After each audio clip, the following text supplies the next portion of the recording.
ಬಸವನಗೌಡ ಪಾಟೀಲ್ ಯತ್ನಾಳ್ ಅವರು ನಮ್ಮ ಜೊತೆಗಿದ್ದಾರೆ. ಸರ್, ಇವತ್ತು ಒಂದು ಚರ್ಚೆ ಆಗ್ತಾ ಇದೆ ವಿಧಾನಸಭೆಯಲ್ಲಿ, ತಾವು ವಿಜೇಂದ್ರ ಅವರ ಮುಖಾಮುಖಿ ಆಗಿದ್ದು, ಎಲ್ಲೋ ಒಂದು ಕಡೆ ಊಟಕ್ಕೆ ಕರೆದಿದ್ರು ಅನ್ನುವಂಥದ್ದು. ಇಲ್ಲ, ನಿನ್ನೆ ಅವರು ಊಟಕ್ಕೆ ಇಟ್ಟಿದ್ರು, ಅದು ಈ ಅಶೋಕ್ ಬಲ್ಲಿ ಬಂದು ಕೂತಿದ್ರು.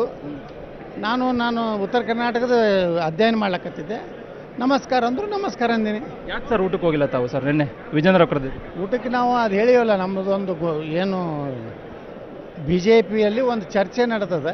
ಆ ಚರ್ಚೆ ಮುಗಿದು ಹೈಕಮಾಂಡ್ದವ್ರು ಕರೆದು ಎಲ್ಲನೂ ಕರೆದು ನಮ್ಮ ಭಾವನೆಯನ್ನು ಎಲ್ಲಿವರೆಗೆ ಹೇಳಲಿಕ್ಕೆ ಮತ್ತು ನಿರ್ಣಯ ತಗೋವರೆಗೆ ನಾವು ಯಾವ ಊಟಕ್ಕೆ ಹೋಗೋದಿಲ್ಲ.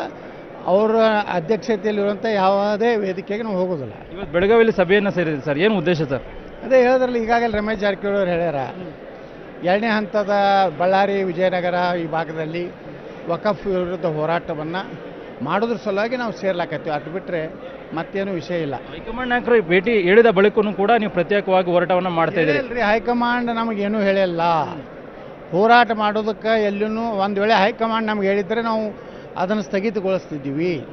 ಇದು ಜನಪರ ಹೋರಾಟ ಇದೆ, ಇದು ರೈತರ ಸಲುವಾಗಿದೆ, ಇದು ಮಠ ಮಂದಿರ ಸಲುವಾಗಿದೆ, ಇದು ಸರ್ಕಾರಿ ಜಮೀನೇನು ಇವತ್ತು ವಕಫ್ ಆದವರು ಒಂದು ರೀತಿ ಅತಿಕ್ರಮಣ ಏನು ಮಾಡ್ತಾಯಿದ್ರೆ ಅದರ ವಿರುದ್ಧ ಹೋರಾಟ ಇದೆ.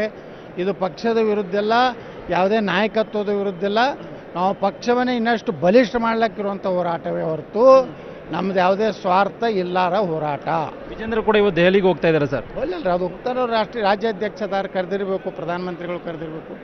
ಏನೋ ಹೇಳಿದ್ರಲ್ಲ, ಯಾರೋ ಒಬ್ರು ನಮ್ಮ ಶಾಸಕರು ಹೇಳಿದ್ರು, ಹಿಂಗೇನೋ ಅಲ್ಲೇನು ನಿರ್ಣಯ ಆಗ್ತದೆ ಸರ್. ತಾವು ಸೈಲೆಂಟ್ ಆಗಿದ್ದೀರಿ ಹೋರಾಟ ಸದನದಲ್ಲಿ ಸರ್ಕಾರದ ವೈಫಲ್ಯಗಳ ಬಗ್ಗೆ. ಅದೆಲ್ಲೊಂದು ಕಡೆ ಮಾಜಿ ಶಾಸಕರ ಟೀಮನ್ನು ಸಭೆಯನ್ನು ಮಾಡೋದ್ರ ಮುಖಾಂತರವಾಗಿ ಒಂದು ರೀತಿ ಯಡಿಯೂರಪ್ಪನವರ ಹುಟ್ಟುಹಬ್ಬವನ್ನು ದೊಡ್ಡ ಮಟ್ಟದಲ್ಲಿ ಮಾಡುವಂಥದ್ದು ಮತ್ತು ನಿಮ್ಮನ್ನು ಉಚ್ಚಾಟನೆ ಮಾಡಬೇಕು ಅನ್ನೋ ನಿಟ್ಟಿನಲ್ಲಿ ಕೂಡ ಸಭೆಯನ್ನು ಮಾಡಿದೆ. ವಿಚಾರ ಗೊತ್ತಿದೆ ಸರ್. ನೋಡಿ, ಅವ್ರವ್ರು ಇದಕ್ಕೆ ಬಿಟ್ಟಿದ್ದು, ಹುಟ್ಟುಹಬ್ಬ ಮಾಡ್ತಿದ್ರೆ ಮಾಡಲಿ, ನಾವೆಲ್ಲಿ ಬೇಡ ಅಂದೀವಿ.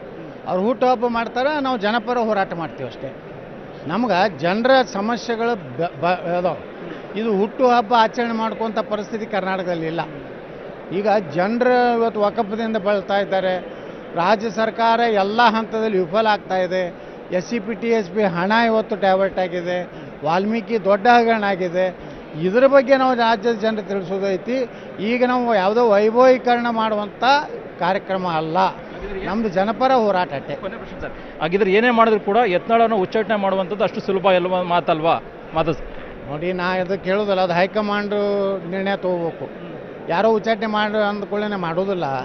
ಅವರು ಎಲ್ಲ ವಿಚಾರ ಮಾಡ್ತಾರೆ, ಏನು ಇವರಿಂದ ತೊಂದರೆ ಇದೆ, ಇವರಿಂದ ಏನು ಪಕ್ಷಕ್ಕೆ ಅನುಕೂಲ ಇದೆ, ಎಲ್ಲ ಇಡೀ ದೇಶ ಆಳೋರು ಅದಾರ ನಮ್ಮವರು. ಅವ್ರಿಗಿರುವಂಥ ಅನುಭವ ಮುಂದೆ ನಾವ್ಯಾರು? ನಾವೆಲ್ಲ ಸಣ್ಣ ಕಾರ್ಯಕರ್ತರಷ್ಟೇ. ಇವ್ರು ಯಾರೋ ಒಬ್ಬರು ಹೇಳಿದ್ದಕ್ಕೆ ಉಚ್ಚಾಟನೆ ಮಾಡೇ ಬಿಡ್ತಾರೆ. ಇದಿಷ್ಟು ಬಸವನಗೌಡ ಪಾಟೀಲ್ ಯತ್ನಾಳ್ ಅವರ ಮಾತು. ಕ್ಯಾಮರಾ ಪರ್ಸನ್ ಗುರುಶೇಖರ್ ಜೊತೆಗೆ ಕೃಷ್ಣ ಜೀವಿ, ನ್ಯೂಸ್ 18 ಕನ್ನಡ, ಬೆಳಗಾವಿ. ಕನ್ನಡಿಗರ ಮೆಚ್ಚಿನ ನಿಮ್ಮ ನ್ಯೂಸ್ 18 ಕನ್ನಡ ಈಗ ವಾಟ್ಸ್ಆಪ್ನಲ್ಲಿಯೂ ಲಭ್ಯ. ಕರ್ನಾಟಕ ಮತ್ತು ದೇಶ ವಿದೇಶದ 360 ಡಿಗ್ರಿ ಸುದ್ದಿ ವಿವರವನ್ನ ನೀವು ನಿಮ್ಮ ಕೈ ಬೆರಳುಗಳಲ್ಲಿಯೇ ಪಡೆಯೋದಿಕ್ಕೆ ಈ QR ಕೋಡ್ ಅನ್ನ ಸ್ಕ್ಯಾನ್ ಮಾಡಿ. ನಮ್ಮ ಚಾನೆಲ್ ಅನ್ನ ಫಾಲೋ ಮಾಡಿ, ನೋಟಿಫಿಕೇಶನ್ ಆನ್ ಮಾಡಿ.